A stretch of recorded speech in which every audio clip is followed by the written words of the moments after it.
É verdade. O Antônio estava compartilhando ali, né, dando a opinião dele, que violência gera violência, e no contexto dele, ele não reproduziu em outros espaços, né? E isso, quando a gente olha para esse contexto de violência que você está trazendo, que a gente precisa, de fato, desnaturalizar, porque em muitos momentos isso parece quase enraizado, né, na nossa cultura ainda, mas vamos trabalhando para modificar esses padrões. Sim. É importante que a gente entenda que neurologicamente isso traz prejuízos, né? Até um grito, por exemplo, ele aciona áreas do cérebro tal qual uma violência física. Isso. Só para a gente entender o quanto isso é profundo, né? Isso. O quanto que a gente está falando de ciência, isso é científico. Mas ainda a gente precisa olhar para esses padrões. E outra coisa que você traz assim na tua fala muito importante de fato, a gente olhar, né, para essas mudanças, a partir também do acolhimento desses pais, né? Porque a gente precisa compreender que sim, a gente pode mudar, que é um processo, que não precisa ser como um botãozinho que liga e desliga, mas a gente se conhecer para entender também por que algumas ações do nosso filho nos mobiliza tanto. No caso do teu livro, você traz, né? Quando ele foi conversar, o pai foi conversar lá com a esposa, ele foi entendendo também, né? Ele foi percebendo ou foi compartilhando que ali havia um padrão, né? Ele apenas reproduziu algo. E por isso a importância da gente se acolher também. Muitas vezes os pais, né, dizem tudo para o meu filho. A gente precisa não deixar de se considerar nesse processo, porque é importante para a gente e para as nossas crianças também. Exato. Né? Não só para a gente, mas para as nossas crianças também. Quando a gente se conhece, a gente consegue também perceber quais padrões não são saudáveis, o que é que prejudica e quebrar esses padrões aí que não são benéficos na tua relação com a tua criança e na forma como ela vai se relacionar com o mundo, com as outras crianças, né? Como as pessoas estavam compartilhando, né, aqui nos comentários, eu não levei, por exemplo, essa violência para a escola, mas como será que se interferiu, né, essa violência que você vivenciou nas tuas relações com as outras pessoas? Como será que isso te calou nas tuas relações? Como será que isso te impediu, por exemplo, de dar a tua opinião em alguns aspectos para evitar algo que você imaginasse talvez que fosse se tornar um conflito? Tem consequências, tem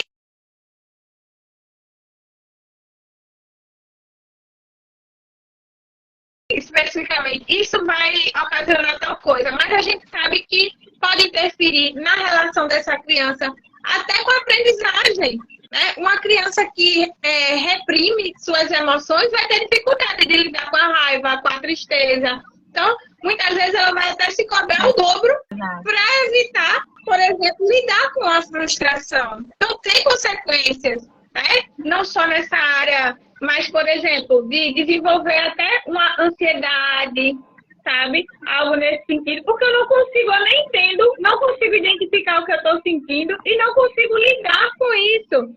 Então, é muito intenso. Por isso, a gente precisa ir facilitando esse processo, validando o que a criança está sentindo, para que ela possa, aos poucos, ir construindo essa forma mais saudável para ela de lidar com aquilo que vai ser inevitável, porque a gente sente raiva, a gente sente tristeza. Uma coisa que você trouxe, né, que eu compartilho, né, do mesmo pensamento que você, essa questão de, eu não categorizo emoções como emoções positivas ou emoções. Tudo são emoções. E todas têm uma função na nossa vida. A gente precisa sentir tristeza, sei lá, para viver um luto e para elaborar aquilo ali. A raiva, muitas vezes, é algo que nos move. Né? Se eu estou sentindo raiva ali, a buscar algo novo, a fazer algo diferente em relação àquilo que está me incomodando. Então, todo sentimento, todas as nossas emoções, elas são válidas. E a gente precisa sentir e validar. Agora, como a gente vai expressar é que faz toda a diferença. E é isso que a gente precisa ir trabalhando com as nossas crianças, mas permitir que elas sintam é fundamental. É fundamental. E Isso. a repressão desses sentimentos trazem consequências, né? Como a E gente ensinar foi é uma coisa trazendo. que eu estava até debatendo com as minhas amigas, também ensinar que não de solucionar os problemas, né? Porque eu vejo, eu não sei se vocês que estão aqui junto com a gente concordam com isso, mas ou se vocês, enfim, o que vocês acham disso? Mas assim, muitos pais já orientam. Te bateu na escola, bate também. Eu vejo que isso é muito comum, ensinar isso para as crianças. Ah, porque entre elas podem se resolver. Eu, adulto, não posso resolver? Então, pelo menos vai lá, o meu filho e bate. Então, te bateu, bate de volta. Então, a gente está criando uma cultura da violência. Ah, não é possível dialogar, não é possível conversar. Tem que bater. E aí a gente vê tudo isso que está acontecendo, esses episódios de violência que estão aumentando. Então, a gente precisa olhar para isso com mais calma, assim, com mais cautela. Se a gente está falando aqui justamente do controle e da expressão da raiva. Então tá bom, filho, normal que você sentiu raiva da criança porque ela foi e te bateu. Mas será que a única alternativa é agredir? Essa criança que está batendo, às vezes tem uma criança que está mais difícil, assim, passando por uma situação que está batendo muito nas crianças. Às vezes, aí a gente, como psicóloga, vê o que está por trás. Essa criança, às vezes, está sofrendo dentro de casa. Essa criança precisa de ajuda. Ela não precisa que os coleguinhas, cada coleguinha que de repente apanha dela, vai lá e revide. Então a gente precisa nós adultos, ter uma intervenção até mesmo na escola, de conversar com os professores, de ir para além de uma situação de só bate e revida. A gente tem que olhar de uma forma mais ampla e mais profunda para isso. Porque o bater e revidar não vai levar a nada. Pelo contrário, só vai levar a mais violência, ensinando para as nossas crianças que elas não têm capacidade de se defender falando, se colocando. Então, é isso que você falou, né? De se defender. A raiva, a agressividade, ela é importante também. Uma criança que está sofrendo bullying, se ela sai desse lugar de passividade, porque ela está com raiva e começa a se colocar, começa a brigar, a falar sério, ela pode muitas vezes ter o respeito maior dessas crianças ou adolescentes, porque ela está se colocando. Então, olha como é que a raiva foi importante para ela poder se defender. Só que ela não vai se defender batendo, perdendo a razão dela. Ela vai se defender falando, se colocando. Isso é trabalhar, gente, a inteligência emocional, tanto nossa quanto dos nossos filhos. É o meu filho menino entender que futuramente, se ele não se envolver numa confusão num bar, numa danceteria, numa discoteca, não sei como é que vocês falam aí, mas é numa boate, enfim. Se ele sair de cena porque ele não quer se envolver numa confusão, ele não está deixando de ser menos homem por causa disso, ele não está sendo frouxo, é o mariquinha porque ele não está se envolvendo em confusão e em briga. Isso significa que ele se ama, que ele se respeita, que ele não saiu de casa para ficar brigando, porque tem pessoas que já buscam isso. Então, ele sair de cena não é ficar fugindo de briga ou sendo menos digno, né? Pelo contrário, isso é sinal de amor próprio. Então a gente precisa ensinar esses valores, porque com isso a gente diminui violência. Poxa, o que é essa cultura da violência em estádio de futebol? É muito triste. Essas brigas, mortes que acontecem, tudo isso é reflexo da nossa cultura da violência. Então, a gente diminui violência, a gente diminui mortes. Porque é isso, se o meu filho sair de casa achando que ele tem que ser homem, que ninguém pode mexer com ele, ou sei lá, ou com alguém que esteja com ele, e ele tem que se defender sempre batendo, brigando, ele está aumentando a possibilidade de sofrer uma coisa ruim. Entendeu? Então, assim, a vida dele vale isso? Será que vale a pena para provar o quê? Provar o quê para a sociedade? Então, os homens, eles estão aprisionados também. É uma prisão, é uma prisão. Eu tenho que me defender brigando, não tem jeito.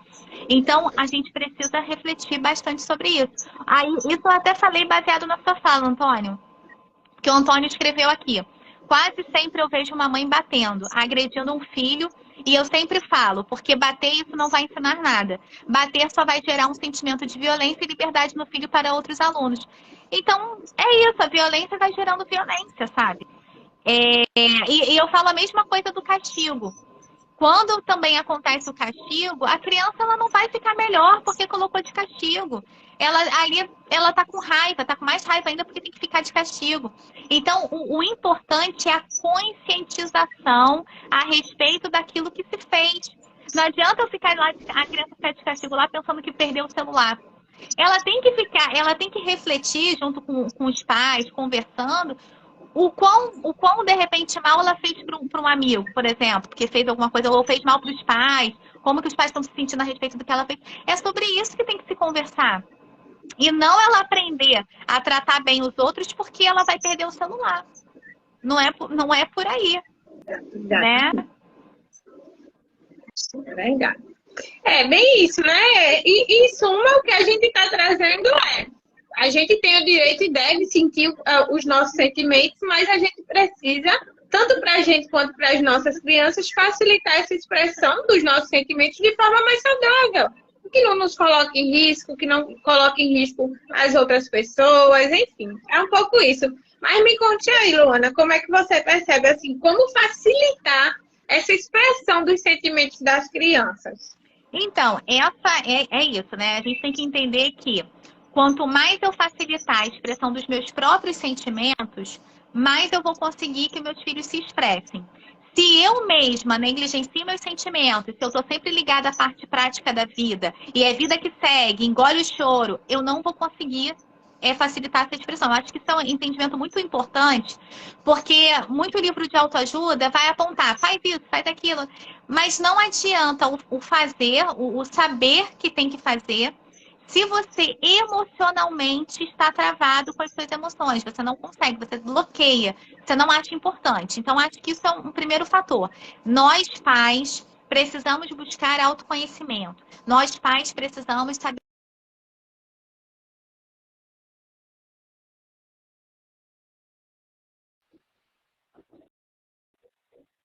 Isso não é um ponto que tem fim, né? Você tinha trabalho para mim. Isso não é um ponto que tem fim. É um ponto, é algo que a gente vai trabalhando a nossa vida inteira. Porque tem sentimentos que vão ser mais fáceis da gente expressar, tem outros que vão ser mais difíceis, tem coisas que a gente não quer olhar, então isso é para a vida inteira. E daí, ter o nosso filho na nossa vida é para a vida inteira, então a gente está sempre aprendendo. Eu não sei até pouco tempo eu não sabia nem o que era ser mãe de um bebê, porque eu nunca fui mãe. Eu não sei o que é ser mãe de um bebê de 2 anos, 3 anos. Eu não sei o que é. Eu não sei o que é ser mãe de um adolescente. A gente tem teoria, eu sou psicóloga e tudo, mas eu não sei a prática, eu não tenho a vivência. A vivência é diferente. Então, a gente está aprendendo o tempo inteiro. Eu estou aprendendo a lidar agora com a fase do meu filho, voltado mais para essa questão da expressão dos afetos dele, de demonstrar raiva. Então, como que a gente pode facilitar? Dando espaço para a criança se expressar. Deixa ela, mas ela está se jogando no chão, ela está gritando e tal. Gente, é o momento dela, deixa ela se expressar. E daí, conforme a criança for maiorzinha, perguntar sempre o que você está sentindo. Sabe? O que aconteceu hoje a respeito disso que você está sentindo. Sempre explorar esse aspecto da vida da criança. Sempre demonstrar que você está ali com o ouvido para escutá-la, que você está ali querendo entender a realidade dela, a vidinha dela, dar valor a tudo que ela está passando. Nada do que a criança está falando é bobo, é bobeira, vai passar. Não. Tudo que ela está passando é uma dor real. Imagina, sei lá, a gente que tem nessa faixa aqui, não sei se aqui a turma toda tem essa faixa de 30 e poucos anos, 40, 50 anos. Imagina a gente ouvir lá de idosos, de, sei lá, de 80 anos, 90. Ah, mas isso tudo que você está passando aí no seu relacionamento, na sua vida profissional, isso é tudo bobeira, porque você vai ver que tudo vai passar, não sei o quê. Você imagina aí como é que a gente conversa? Se ela, porque tem muita bagagem de vida, acha que tudo que a gente está vivendo agora na nossa vida adulta é tudo bobeira. Percebe a questão? Então, a criança, o adolescente, o que ele está passando é real. É a dor daquela época, daquela fase. Então, a gente precisa, sim, encontrar relevância nisso tudo que ela está passando para a gente. Então, é isso. A maneira que a gente tem de facilitar essa expressão é dar espaço, é respeitar o momento da criança, é ajudar a dar contorno para essa agressividade. Por exemplo, tem pais que com a criança fazem uma caixa, que é como se... Aí pode fingir que é um carro, enfim. E aí, no momento que a criança está com muita raiva, porque a criança tem raiva com não, né? Com regras. E entra em confronto com os próprios pais.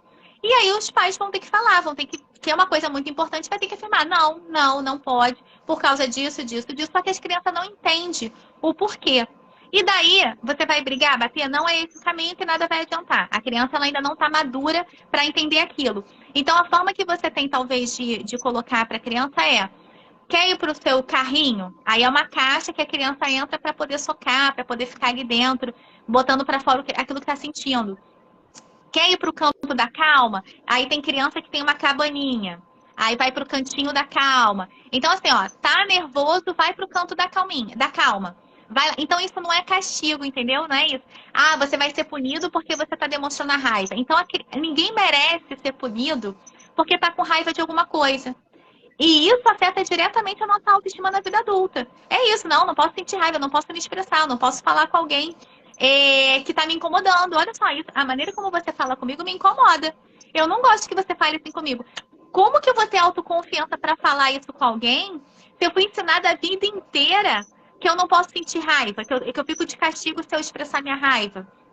Então, oferecer para a criança assim, tá bom, mas olha só, eu sei que você tá com raiva. Aí a criança lá tá se debatendo, tá tentando gritar. Olha, eu estou entendendo que você está com raiva. Eu sei que essa situação é muito difícil de você não poder levar o brinquedo para a escola, mas não pode levar, porque hoje não é dia de levar brinquedo para a escola e a gente precisa sair nesse momento. Então, eu vou esperar um pouco você se acalmar, porque ainda tem isso, a questão que a criança não entende de hora, né, que está atrasado para a escola, de sair. Enfim, mas você vai dando esse contorno falando. Olha, então você vai sair, a gente vai sair de casa agora e você vai sair dessa forma. Mas a gente precisa ir, eu entendo que seja difícil. Eu entendo, então tenta ali, eu sei que às vezes tem pouco tempo, você está atrasado, mas tenta explicar, falar. E pode depois pedir um abraço à criança. Ó, vem cá, você pode me dar um abraço para a gente poder sair de casa? Numa boa, bem, vamos lá, vamos sair, você precisa ir para a escola, enfim.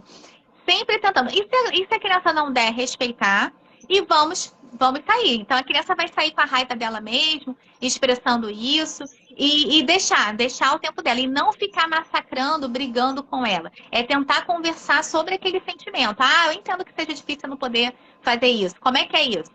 Né? Como é que é essa dificuldade? Colocar a criança para se expressar pintando, que é muito bom também. Hoje em dia tem programas de meditação com criança. Fazer meditação com criança é muito bom, porque restaura essa calma. Anteontem mesmo, o meu filho estava se estressando porque eu não estava querendo deixar ele brincar com as gavetas da cozinha, porque ele pode acabar se machucando. E daí eu falei, não, e ele já sabe. E ele faz justamente no momento que eu vou tomar café da manhã, que é no momento que eu vou sentar. E aí ele fica. E sendo que tem vários brinquedos, então eu sempre falo, filho, os brinquedos pode, olha quantas coisas você tem. Quer dizer, tem um universo enorme, mas ele quer fazer justamente aquilo que ele sabe que não pode fazer no momento que eu tô mais distraída. Então daí eu falei assim, filho, vai ler seus livros, vai fazer outras coisas, vai ler os livros. Aí falei assim mais sério, porque ele tava gritando, né? Eu falei, vai ler seus livros, filho. Mamãe vai tomar café da manhã agora. Uma coisa que eu nunca faço é interromper meu café da manhã para dar atenção a ele. Eu converso, falo com ele, mas eu não saio do meu café da manhã, ou das minhas refeições, na verdade, para fazer o que ele quer, porque senão ele vai entender que toda vez que eu estou comendo, ele pode me atravessar. Então, eu falo muito disso, de respeito, agora é o meu momento de comer. E assim, por que eu não saio? Porque eu sei que ele está nutrido, alimentado, está higienizado, não falta nada, entendeu? Porque eu cuido dele primeiro para depois cuidar de mim. Então, como eu sei que não falta nada, eu não saio, porque eu sei que ele quer minha atenção para outras coisas. Só que aí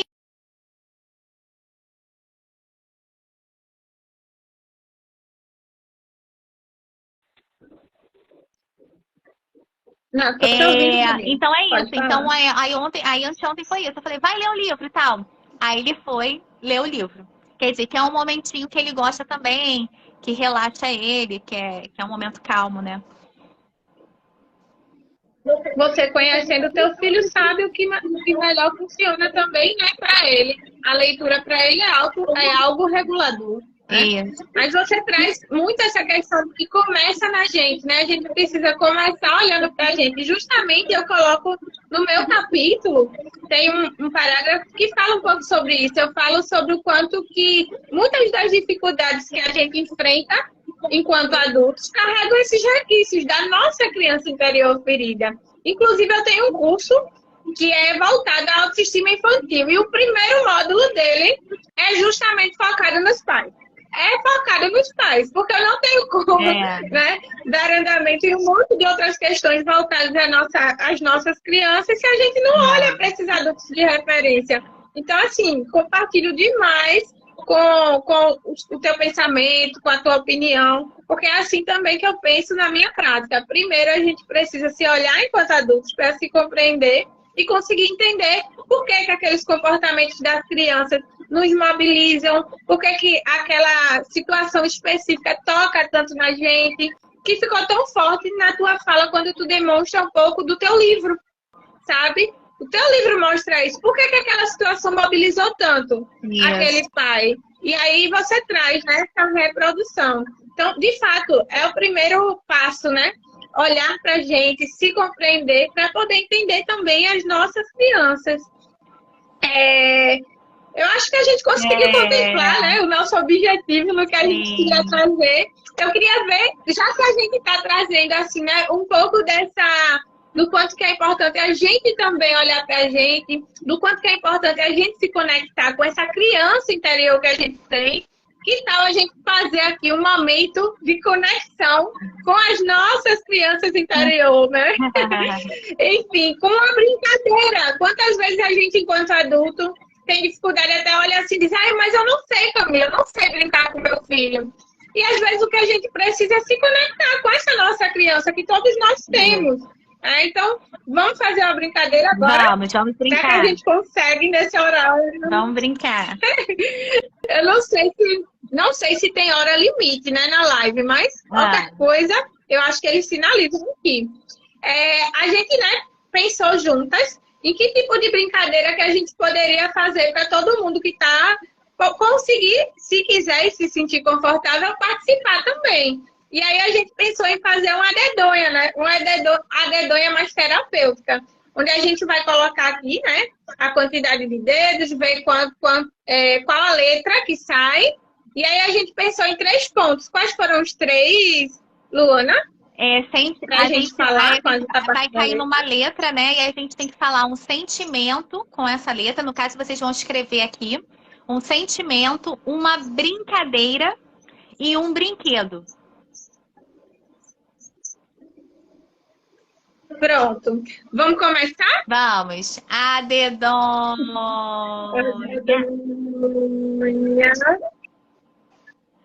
A, B, C, D, E, F, G. G, um brinquedo, um sentimento e uma brincadeira. Escrevam aí.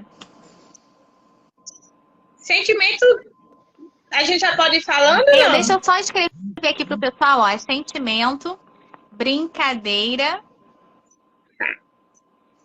e brinquedo. Aí vocês podem ir escrevendo. Pode falar, Camila. Eu pensei sentimento, gratidão, brinquedo. Brinquedo, brincadeira. Brincadeira, gato-mia. Gato-mia que eu brincava na infância. Agora, brinquedo com G. Brinquedo tá difícil. Tem um galinha, galinha choca, né?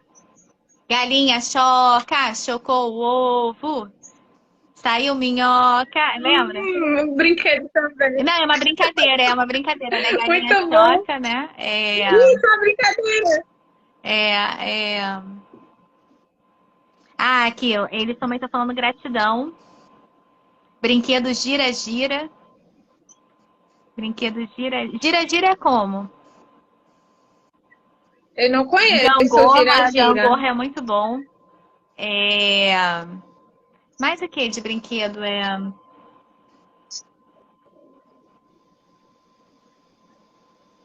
Brinquedo. Sei não. Me contem. Podemos passar para a próxima, próxima letra? Próxima. Vamos lá. A dedonha. A, B, C, D, E, F. G de novo! Que coincidência! Vamos passar. A dedonha. Pronto. G, H, I, J, K, L. L. Aqui, colocaram brincadeira de gincana. Gincana também é legal. É verdade. Brincava muito, inclusive. Vamos lá com L, né? Vamos dar um tempinho para todo mundo pensar. Estou pensando por aqui também.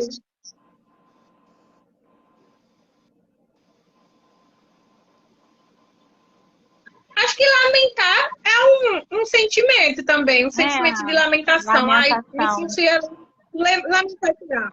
Lamentação. Eu vou pensar num brinquedo e numa brincadeira. Luto real, muito bom aí. O Helder compartilhou. Sentimento de luto, muito bom. Isso mesmo. E o quanto que é importante, né? A gente ter um espaço para lamentar. Só que, lógico, não ficar somente nesse lugar de lamentação, porque o excesso disso também pode virar esse lugar de vitimização, né? Então, eu fico só me lamentando e eu não busco atitudes, ações, formas de solucionar. E isso é muito importante, porque o excesso de lamentação está querendo dizer também de uma baixa autoestima, de eu não acreditar que eu sou capaz de proporcionar uma mudança. Então, eu sou vítima do mundo, eu sou vítima das coisas, então eu só fico nesse lugar. Então, é importante a gente comentar sobre isso, né? O luto, que o Alder falou, né? É super importante para a gente vivenciar esse processo, né? De ter esse tempo de processar o luto. Luva pode ser brinquedo? Pode, né? Pode ser luva, lata. Quando você traz essa questão inclusive, da lamentação, se a gente fica preso nesse lugar, isso nos impede realmente, né, de sair daquela situação que está desconfortável, né? Então, esse olhar é bem importante. Mas brinquedo, eu pensei no Ludo. Ludo, não sei se você conhece. Ludo é como? Era um joguinho de tabuleiro, eu amava. Que a gente tinha que ir seguindo o caminho e tinha que entrar com os pinos e só ganhava quem conseguia colocar os 4 pinos primeiro. Sei, lembrei. Olha, era lidar com frustração, era lidar com muitas emoções jogando esse jogo, viu? Eu amava. Muito bom. Gerava alguns conflitos, sim. Era muito bom. Conflito faz parte, né? Ele colocou lutinha, né? Tem lata também. Muito de brincar com lata, ainda mais pela questão do guardar, né? Tirar, guardar. Meu filho tá nessa fase. Fazer barulho com lata. Brincadeira de lutinha, né? Aí me vem também essa questão, porque meu livro respira muito isso, né? Essa questão da desconstrução do estereótipo de gênero, né? Então, quando a gente vai ver sessão de menino, tudo muito voltado para luta, para briga, para guerra. A menina é muito o mundo do sonho encantado, né? De você sonhar. Então, quanto que a gente precisa desconstruir aí esses padrões, né? Do que é o lugar do menino, do que é o lugar da menina. E entender que a brincadeira tem que ser livre, né? Para meninos, meninas, enfim. Que a menina, ela tem essa capacidade de se defender também, de ser a guerreira, de ser, né, forte, de se defender. E que os meninos, eles podem ser convidados também para esse lugar do sentimento, do cuidado.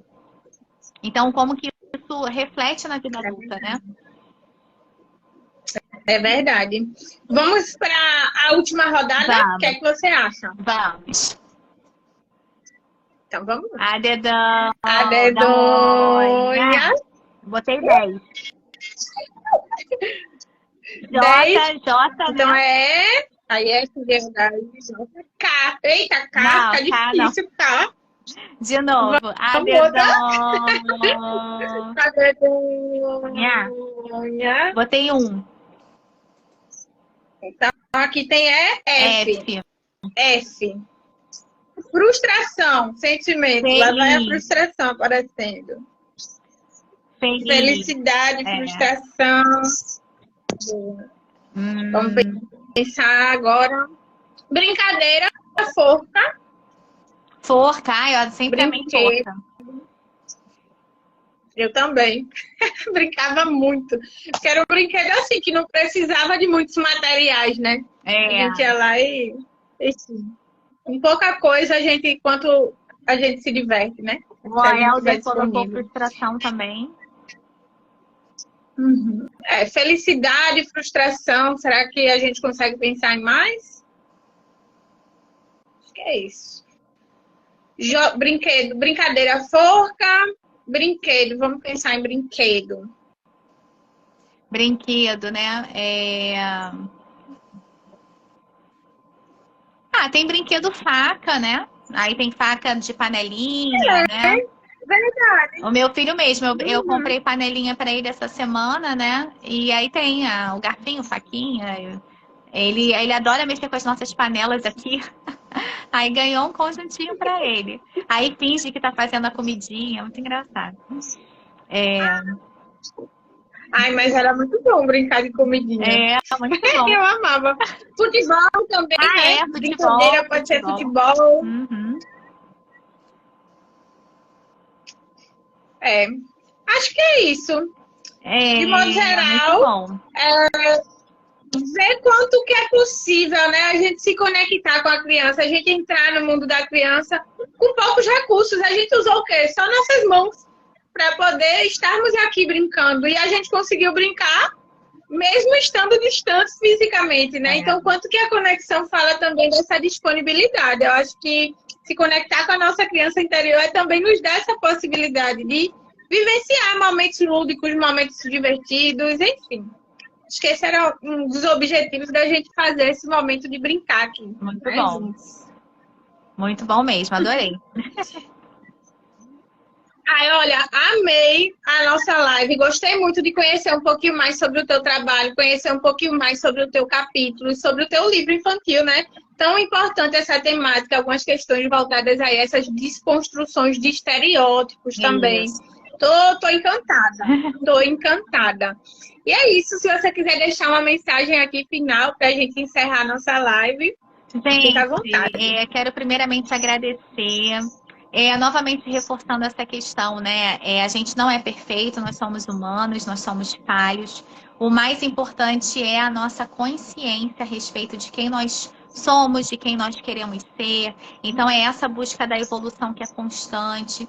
Então, saiam do lugar da culpa, né? Porque é muito comum a gente, que é pai e mãe, ficar se culpando por isso ou aquilo que fez.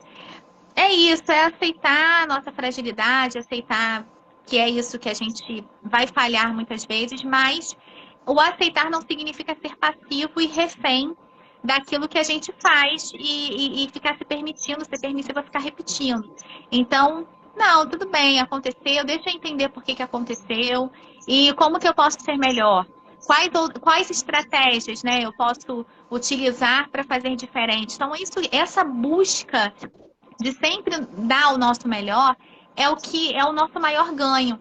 Então, assim, vocês querendo, assim, buscar esse momento, tem a Camila aqui, que já falou do curso dela, né, de educação parental, que promove isso, né, através do conhecimento. Eu também faço esse atendimento pontual para que os pais consigam se desenvolver. A gente tem os nossos livros infantis que falam justamente sobre a questão da autoestima, da preservação da sensibilidade. Então, Camila, depois eu vou falar com você sobre o seu livro, que eu vou querer seu livro. E daí, é isso. Quem quiser pode me seguir. E quem quiser também adquirir os livros comigo, o Eu Só Quero Brincar, que é o meu livro, pode adquirir diretamente comigo, autografado. A vantagem é essa, né? Quando você adquire diretamente com a autora, vocês recebem autografado. E o Disciplina e Afeto, vocês podem adquirir com nós duas, tá? A gente manda autografado para vocês também. E tem uma surpresinha aí para vocês agora, né? Que a gente preparou com carinho. É verdade. A gente preparou um materialzinho, né, para quem quiser receber, falando com algumas atividades que podem facilitar essa expressão de sentimentos das crianças, né? Então, quem tiver interesse, tira o print da nossa tela, nos marca que a gente envia para vocês, tanto eu quanto a Luana, né? E sobre a compra dos livros, seguidores de Luana, falem com ela. Esse livro aqui é quase um manualzinho de bolso, embora educar não tenha manual de instrução, mas tem temas que a gente precisa conhecer. A gente precisa conhecer sobre desenvolvimento infantil, sobre as fases, o que é esperado, né? Naquela fase do desenvolvimento.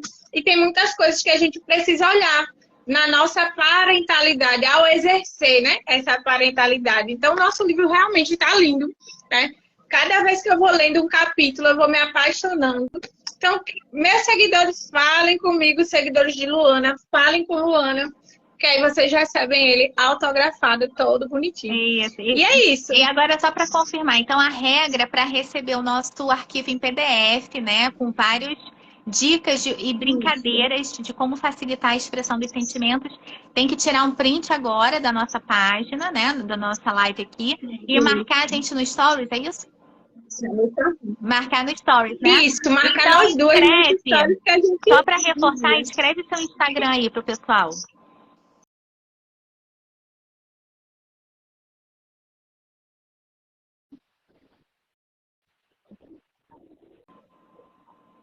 Estou escrevendo por aqui.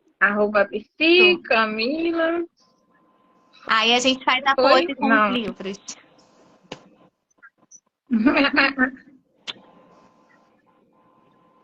Prontinho. Deixa eu pegar a Malu aqui atrás. Pera aí, gente. Olha, o arquivo tá muito legal, hein? Tá super rico. A gente fez com todo carinho, né? Todo carinho. Isso.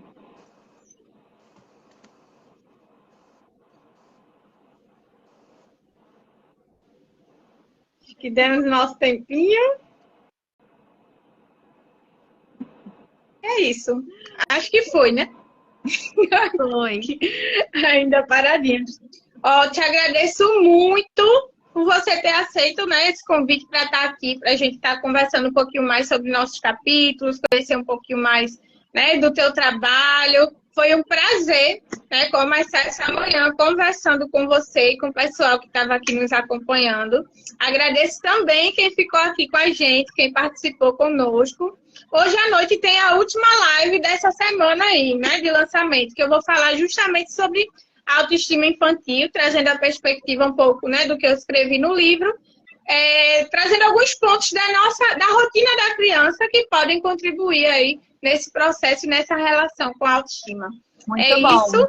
Muito obrigada. Prazer estar aqui com você. Obrigada mais uma vez pelo convite, viu? Adorei. Que a gente possa, daqui para frente, fazer outras parcerias. Gostei muito de conversar com você. É legal quando a gente encontra pessoas assim com um propósito em comum. Isso é muito bom. Então a gente tem que preservar, né, e valorizar essas relações. Obrigada a todos que estão aqui, porque todos vocês que estão aqui é porque estão buscando se conectar com isso que a gente está falando. Então, vocês já são pessoas diferenciadas e que é importante também levar essa reflexão mais adiante para outras pessoas e que a gente vá aumentando essa corrente mais de amor, de afetividade e menos violência. Então, todos nós aqui somos importantes para esse lugar de fala, para esse lugar de amplificação, né, daquilo que pode ser mais saudável para que a gente contribua para a sociedade, né, para viver de uma forma mais harmônica e principalmente mais respeitosa. Então, muito obrigada pela participação de vocês, viu? Obrigada também. Bom dia. Bom tchau, dia, tchau. Um ótimo dia, ótima sexta, bom final de semana. Para todos nós.